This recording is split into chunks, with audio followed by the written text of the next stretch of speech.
Welcome everybody. I wish I had a happier topic to speak on, but my objective here today is really, hopefully, to deliver a message and give you some good tips and some plans of action you can do so you don't become a victim of timber theft or fraud. Over the years, in doing both criminal and civil investigation and helping people recover the damages of timber theft, it really is, under the best circumstances, very difficult to be made whole after you've had timber stolen. And so planning to actually respond to it is, it may be necessary at some point, but my message today is going to be one of prevention, because you do not want to go through this. And although there are laws to help you recover, your chances of recovery really depend on whether or not the person that stole it actually has any means to make you whole again. And amazingly enough, the people that steal timber don't have bank accounts in their own names and don't have equipment in their own names. That's how they make their living. So to move on. A couple things I want to first clear up is kind of the terminology we're going to use and what it means today. Because when people talk about timber being stolen, they interchange phrases so quickly that it is important really to know what we're talking about as we go through this presentation, because it really is going to determine the steps you take that will adequately prevent it. So when I use the term trespass means that, let's say this is your boundary line, that metal strip on the floor there. That's your property over there. Trespass is somebody comes onto your property uninvited and starts taking trees off your property without your permission or consent. Okay? That's trespass. The other way timber is stolen is through fraud. So you've entered into a contract with somebody and they have promised to pay you X number of dollars for that tree, that tree, that tree. And during the course of the operation, they wound up taking those trees and they don't pay you for them. And fraud actually has a very specific meaning in a criminal sense. It means that is a way somebody is actually set up to carry on their business, and they're not doing it just to you, they're doing it to you, they're doing it to you, they're doing it to you. It's a way that they do business. So if you're going to pursue somebody actually in a fraud case criminally, you basically have to get together a series of people that have been defrauded actually to produce it. But so you understand what I'm talking about? I'm talking about you've entered into a contract and they haven't paid you for that timber, or in the other case, they've taken more trees than what the contract called for. Okay? All right, so now the third distinction is in a pejorative sense, people will say, oh, I got ripped off, he stole from me, meaning that maybe they didn't get all the value out of the timber that they thought maybe the market should bear. So basically, it's not truly theft, but basically you've made a poor business deal. You didn't get, maybe have an adequate appraisal done of your timber before you got into a deal, and maybe you sold it for 50 cents on the dollar. So those are our three distinguishing things. Trespass, somebody coming onto your property. Fraud, you get into a contract but you don't get paid. And then, of course, a poor business deal means that you didn't do your homework up ahead of time and you didn't get all the money you should have got. So let's get into trespass prevention. So now we're talking about trying to stop somebody from coming over your boundary line onto your property and walking off with trees that you said didn't give them permission to take. Okay, so number one, delineating your boundary line. Right? So I'm not just talking about putting up no trespassing signs, because the good Lord doesn't put enough trees in a straight line on a boundary to adequately, truly post a boundary line. So when I refer to a boundary line, I'm referring to something very specific, okay? So let's say this is my corner. There's a pin here, and over on the other corner of the floor where it makes the right angle, let's say that's the other pin, okay? The boundary line is a theoretical straight line that goes through that. That is something that's man-made. The good Lord doesn't care where that is. Trees are going to go where they're going to go.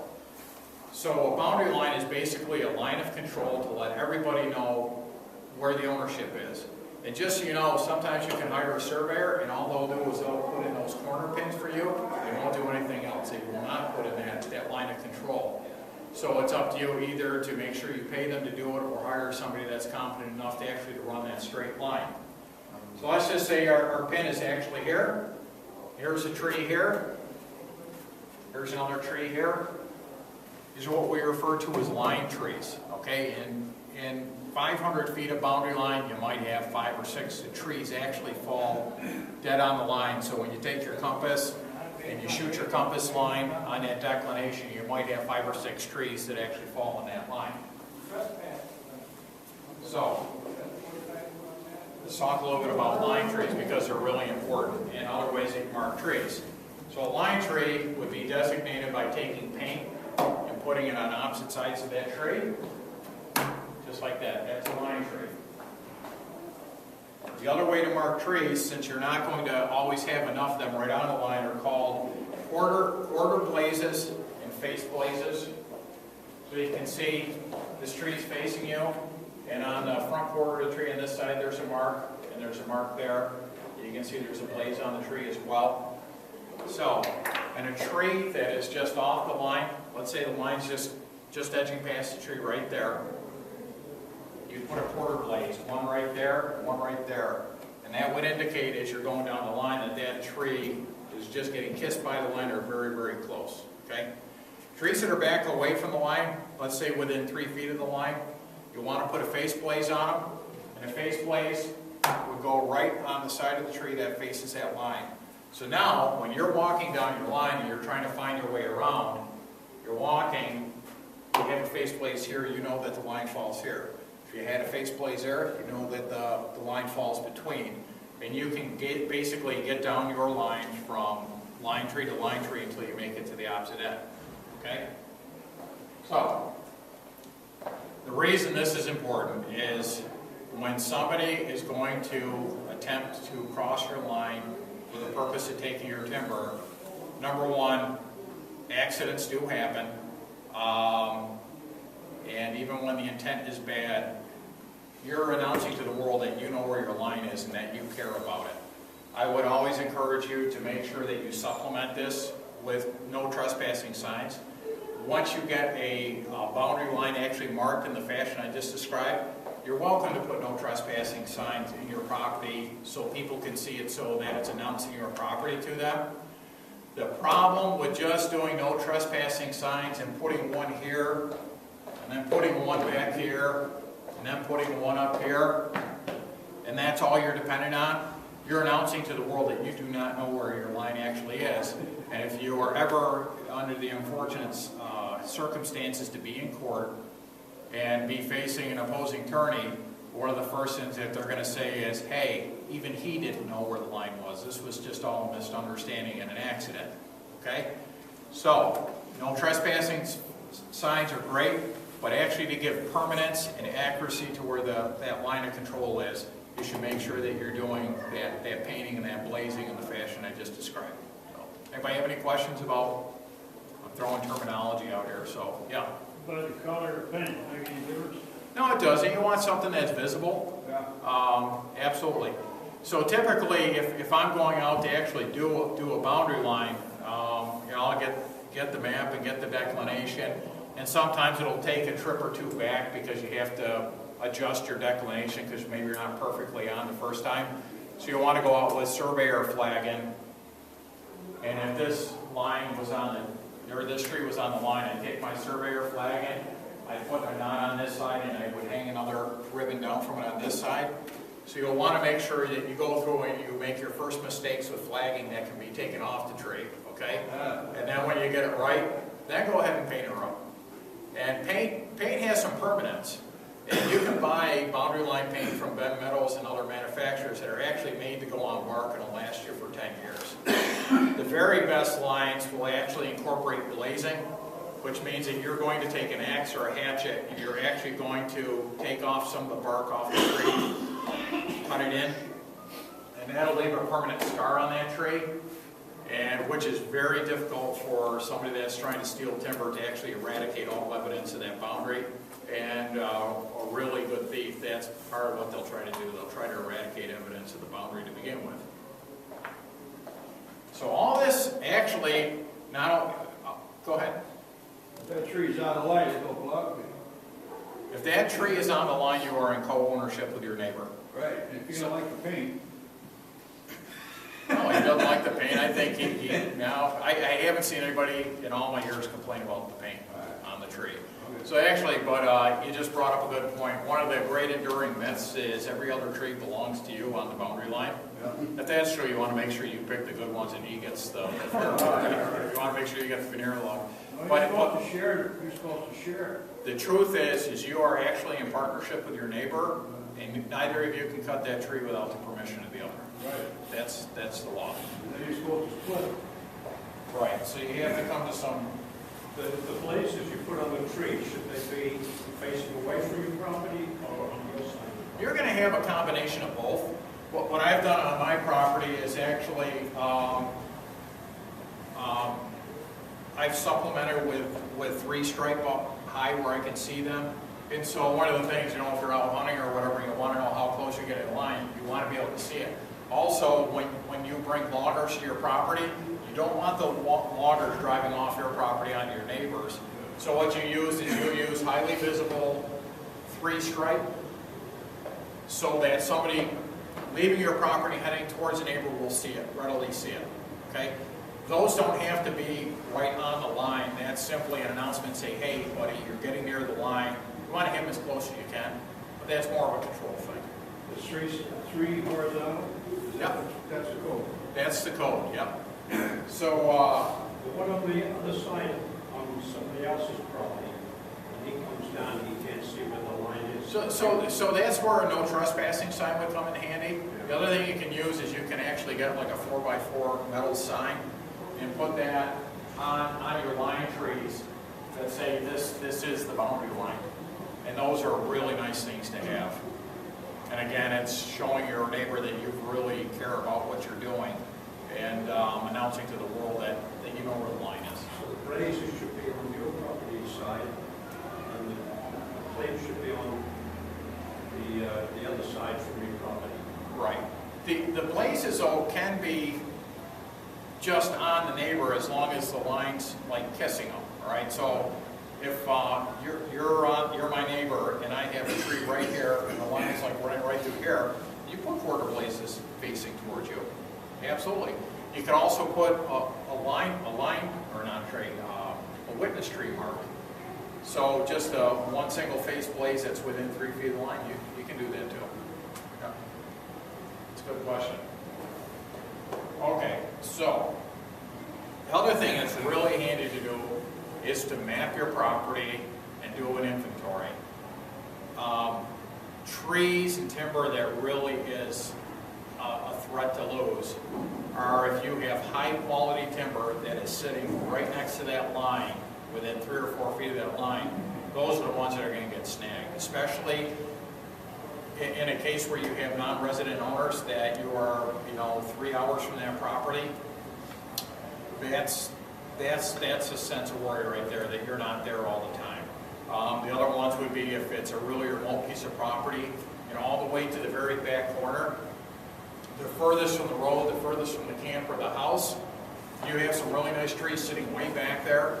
That would be a cause for concern.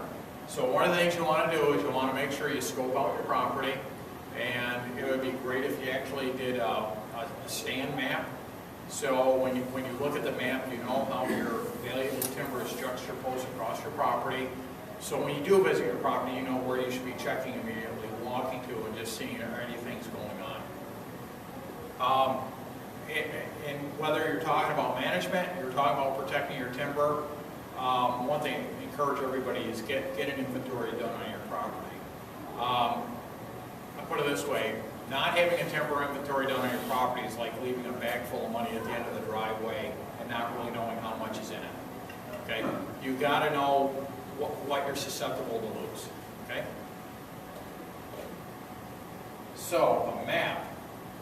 So this is an example of a piece of property, and when I'm talking about a stand map, as you know, you have 100 acres of property or 50 acres of property.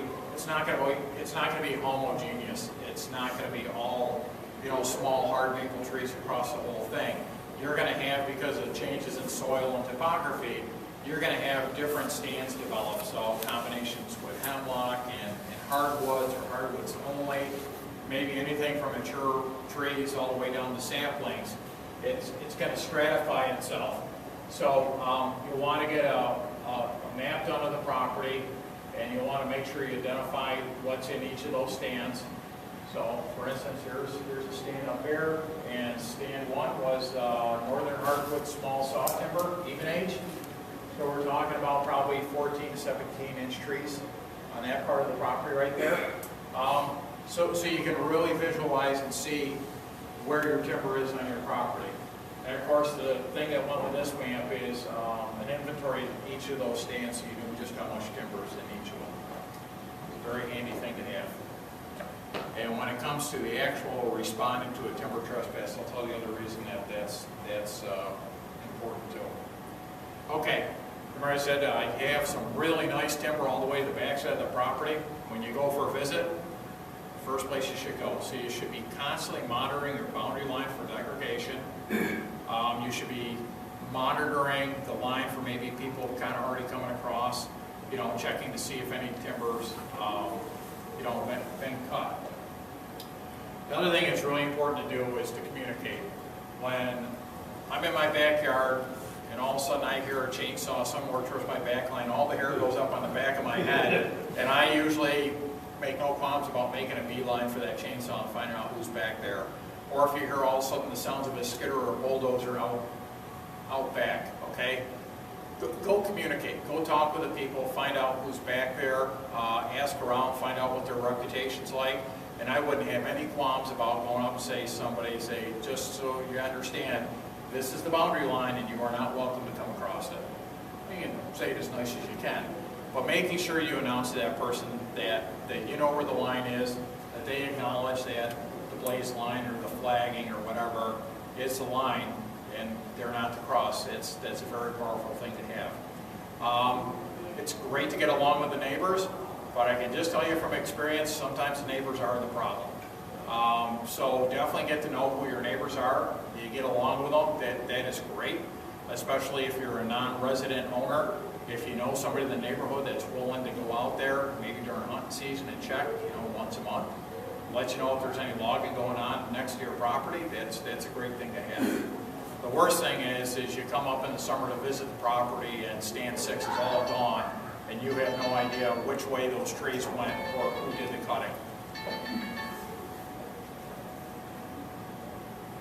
Okay, so that was more the traditional timber theft trespass scenarios. Anybody have any questions on that? Okay.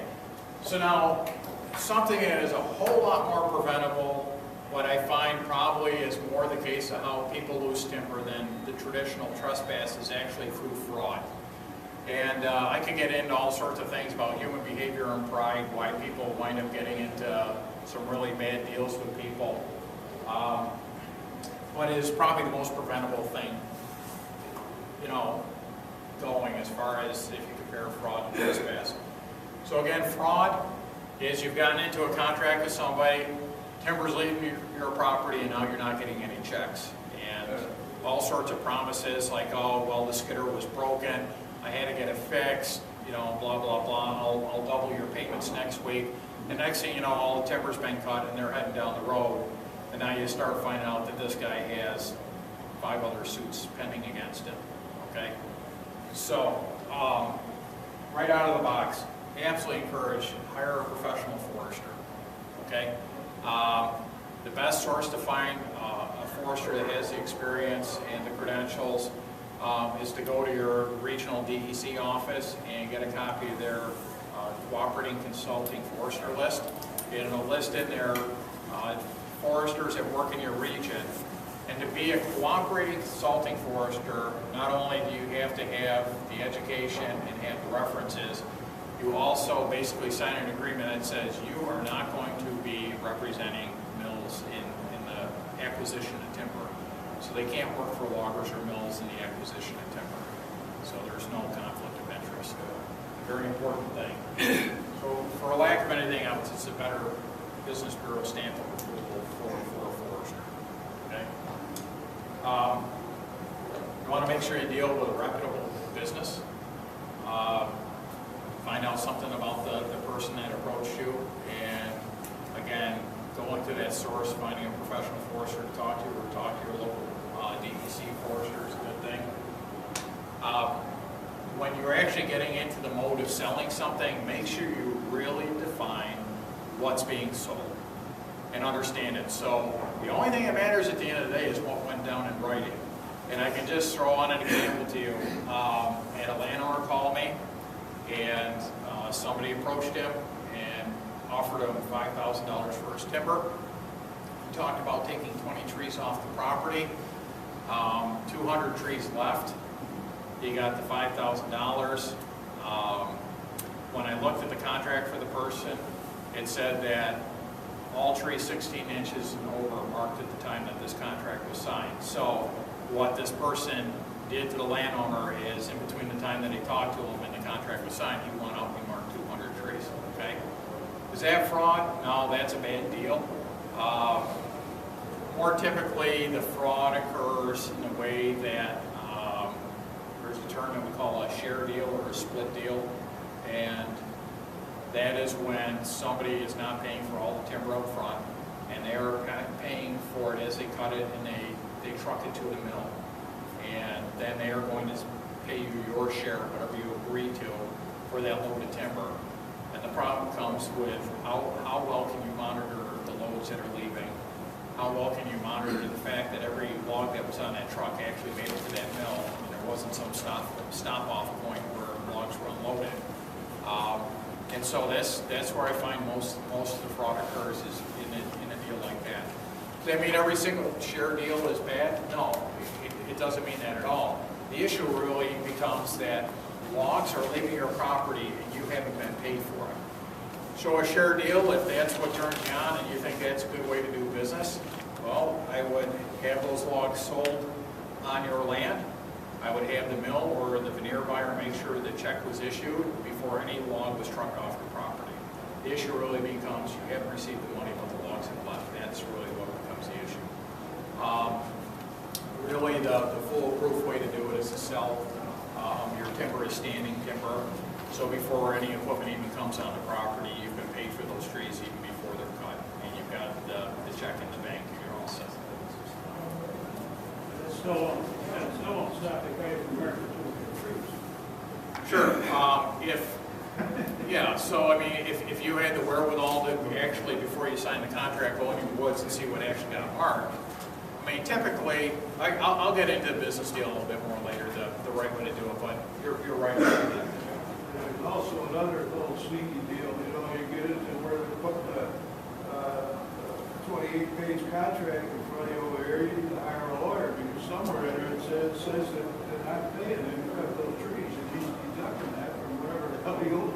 Right, so, yeah, I would say beware the 28-page contract, but I would say there's a middle ground between the 2-sentence contract, which I have seen, saying I own all your trees, and there's nothing in there with regard to cleanup or anything else. And the 5-page contract that takes care of the insurance, the bonding, and there's actually an attachment on the back of the contract that defines every single tree that's been marked. That's what you want to have. So, okay, so now this isn't really theft. So we're kind of off theft, but as far as like the whole idea that you want to get good value or a fair value for the timber that you're willing to sell. So this is kind of poor deal prevention. And number one, hire yourself your own professional forester. All the mills hire their own professional foresters for a reason, because foresters get trained up in getting really good at assessing timber value. So they understand land, soils, what's going to be veneer, what isn't going to be veneer. They become very competent in looking at a standing tree and figuring out how much value is in that single standing tree. So put it in the terms, I like analogies and I like old westerns. So okay, so anybody's seen a type of western where the big evil rancher has his own hired guns and he's running through the town and taking over everything.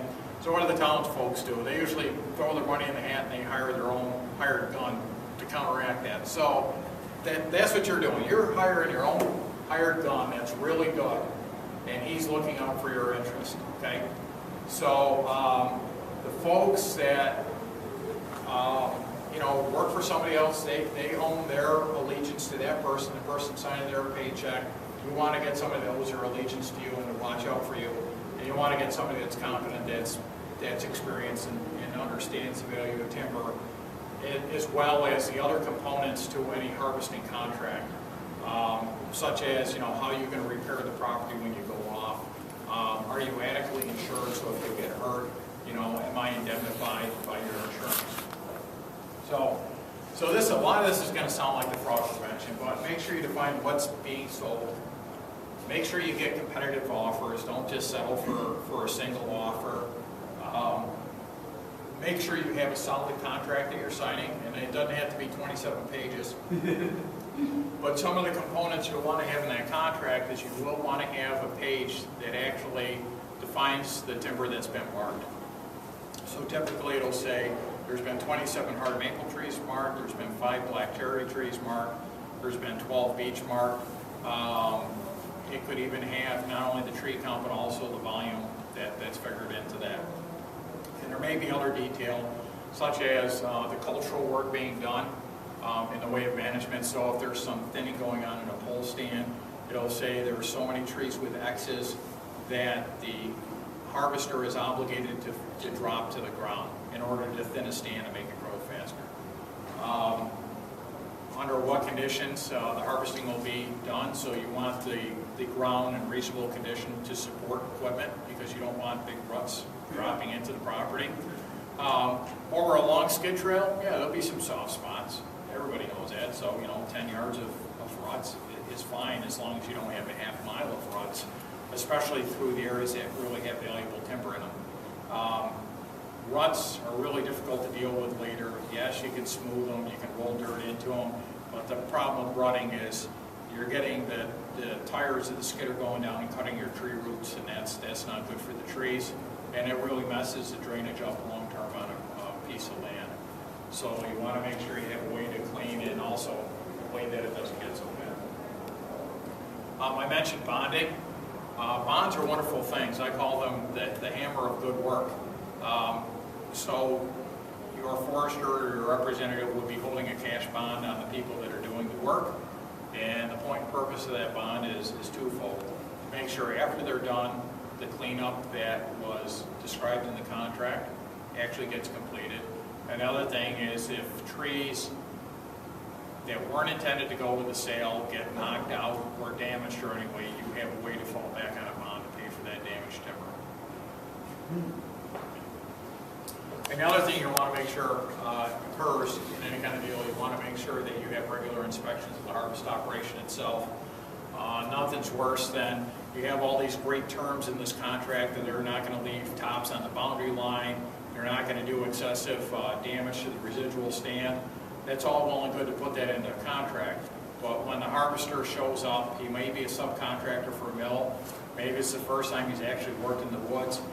You want to make sure you get out there in the first couple of days to see what kind of work's actually being done, and if things aren't being done up to the standard of the contract, you want to stop everything, you want to come to a meeting of the minds before they proceed and do any more damage.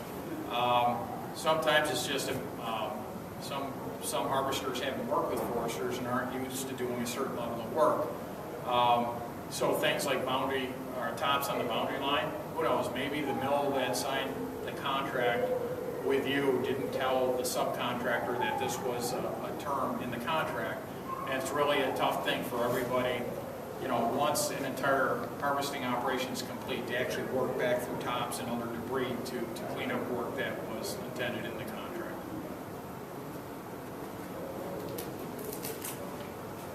Okay, so recovering from a trespass. So recovering usually means that you're trying to get some sort of compensation back for trees that were stolen. And so when I got talking about the boundary line, a really important thing that's going to come up if this happens to you is the first time you have law enforcement to the property, do not be dependent on law enforcement understanding what a boundary line is or being able to run a compass. And that's not being derogatory towards any law enforcement officials, because from DAs to judges to lawyers to law enforcement, not many people own forest land and are used to this type of detail with property management. So don't expect them to really understand the property line. And the tendency is, a lot of times they're very reluctant to press charges and make arrests unless things are readily apparent to them. Because when they come to a property, and let's just say it's the traditional trespass, somebody, blew across your property line, went right across and took that tree, and skedaddled back across the neighbor with your timber. You take the law enforcement official out there with a state police sheriff or an ENCON officer, they're going to be weighing what the chances are of actually getting a conviction off what they're looking at. And if they go out to the property and there's no boundary line readily apparent, guess what they're going to do? They're not going to encourage you to pursue that, and they're going to say this is a civil matter because it's a misunderstanding of where the boundary line is. Okay, so all this work that I talk about actually in preventing a trespass, actually if the trespass occurs, will actually help you in pursuing prosecution and conviction. So, first thing you have to think about is your presentation to law enforcement. And when I've come to these cases, I'd like to take the law enforcement official out with a good map, preferably a survey map.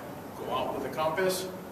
I like to take them in the woods and keep them oriented as we go to the trespass area, hooking them into the boundary line and showing them, how this all relates to the road where they park their vehicle, and say, okay, you understand we're starting at this point on the map, I'm turning the map so we're looking this way, and then getting up to actually the line, having the map pointing that way, having the compass on the map, and getting them to understand exactly what they're looking at and the property that we're talking about.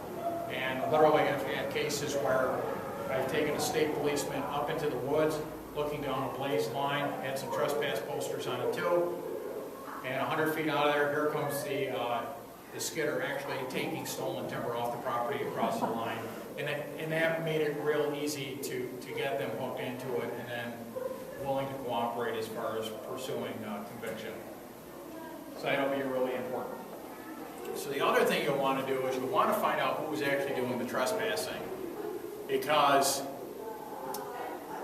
in the circle of forestry, we pretty much know who the really bad ones are and how many cases they already have pending against them, and whether or not pursuing monetary damages is going to be effective. Because in the courts, you can get a judgment. You can get the judge saying, yep, you owe that guy $50,000. The judge saying that, getting a piece of paper, and then actually that money showing up in your pocket are really two different things. Honestly, they are. So as far as how much time, effort, and expense you want to put into pursuing a trespass, that is going to be a key factor. Does this person actually have any assets that can be attached? What's his history been? Those are things you're going to want to, some questions you're going to want to answer. Okay, so criminal versus civil. The two gentlemen sitting in the back there started working on new legislation in New York State back in the early 90s, and through their diligent efforts were successful in getting the timber trespass laws changed in New York State. Now let me tell you how bad it was in the early 90s. When I was managing a piece of property, the company I worked for had owned this piece of land for 75 years and had been doing nothing but culling and improving the property. It was way out at the end of a dead-end road with one house between the main road and our property. And we had a neighbor, and folks lived down on Long Island, and they just used it for hunting. They had a local logger approach them and offer to buy firewood from them. And he sold them firewood. This logger went up and basically spent the winter cutting all the timber off the property owned by the company I worked for. So 75 years of work went down the drain. The property had corner stakes on it, it had the metal placards, it had glazed line, painted line, everything you you would need to basically protect your property. When I presented the case to the district attorney in that county, first of all, he was very condescending. And he kind of chuckled at me and said, "Tell me about your trees." And I just said to him, I said, "You know, you wouldn't be laughing if these were 2 Mercedes-Benz that were stolen out of somebody's driveway." I said, "It's $50,000. You know, why is this a joke?" And the other thing is, what was done can't be replaced, because there was a system in place to grow trees and take harvests every so many years, and it was a system just coming online. Somebody came across and destroyed 75 years worth of work. All the property taxes that had been paid. That's what it was like prior to these gentlemen getting that new legislation passed. And so basically the problem was, is prior to the passing of the new law, you had to prove criminal intent to pursue somebody criminally. So that means they had to be in a state of mind that said, yes, I know I'm going stealing your trees. I know where I am. I know I'm going on the property. And the district attorney that I was dealing with just turned to me and said, well, he goes, I already talked to the guy's lawyer, and he's just going to say he didn't know where he was. He didn't know what that paint meant. So the most significant change in the law is the fact that now negligence is criminal, that you don't have to prove the intent.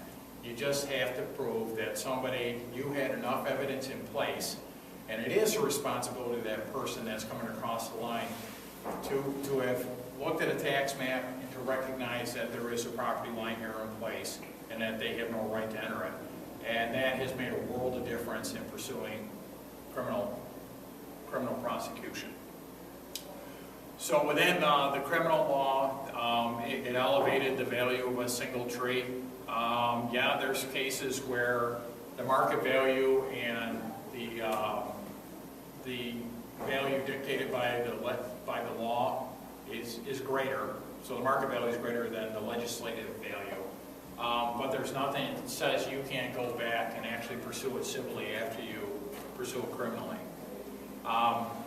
So criminal means you're going to call law enforcement, they're going to arrest somebody, they're going to investigate it, and there may be prison time, there may be actually a fine that's dictated by the courts. So one of the criminal cases I was involved in was a very, very bad guy. And sometimes with the timber thefts, it's not that they're just into stealing timber, they are into doing a lot of bad things in this world. And so this guy was really bad, and he got sent to the state penitentiary for 4 years, which was a great thing because it got him off the landscape for that period of time. And the sad thing was that the landowners, although maybe they felt that they were vindicated and some justice was served, even with the court order paying back of the money, they still have not been paid to this day, and it was probably something started 8 years ago. So getting paid back can be a difficult thing. So the other way to pursue it is civilly, which means you're going to hire your own attorney, and in a civil matter you can actually pursue treble damages. So if you can prove that this person was negligent, should have known where the line was, you had enough evidence in place, you get 3 times the value of that stumpage. And again, I already said, who is the trespasser? You can get treble damages, but if it's somebody that doesn't have the money to pay you, you're not going to see any of it. Right? Okay, so the next thing you want to do in pursuing a case is you have to actually figure out the value of the trees that are taken. So foresters have a procedure actually to measure the hump or the stump height and the width and identify the species and basically reconstitute the trees that were taken and come up with a value. The value you get to claim is basically the value the day that you discovered the trees were missing. Okay? And then in the process of doing that, all this evidence is going to be documented. So every stump gets basically inventoried by height, distance to the top, the species. There's going to be a map kept, maybe not for every stump, but yeah, that's the other thing I forgot to mention. One of the things you're going to run into is if you had not had your line surveyed and you call a forester to basically assess cut stumps for you, the first thing he's going to ask is, where's your boundary line? Has it been surveyed? When you get into a court of law, any good lawyer, it's gonna be the first question that he's gonna ask the forester that did the stump counting. He's gonna ask him, how'd you know where you were? How do you know those stumps were actually on that side of the property line? So be prepared, actually to render a survey.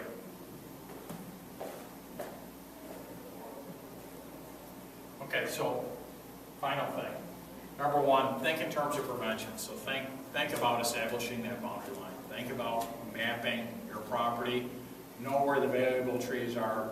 When you go to visit the property, make sure that's the place you're visiting. And for goodness sakes, if you hear a skidder or a chainsaw running out back, make sure you go check it out, because it's a lot easier to prevent a timber theft than it is to try to recover damages from it.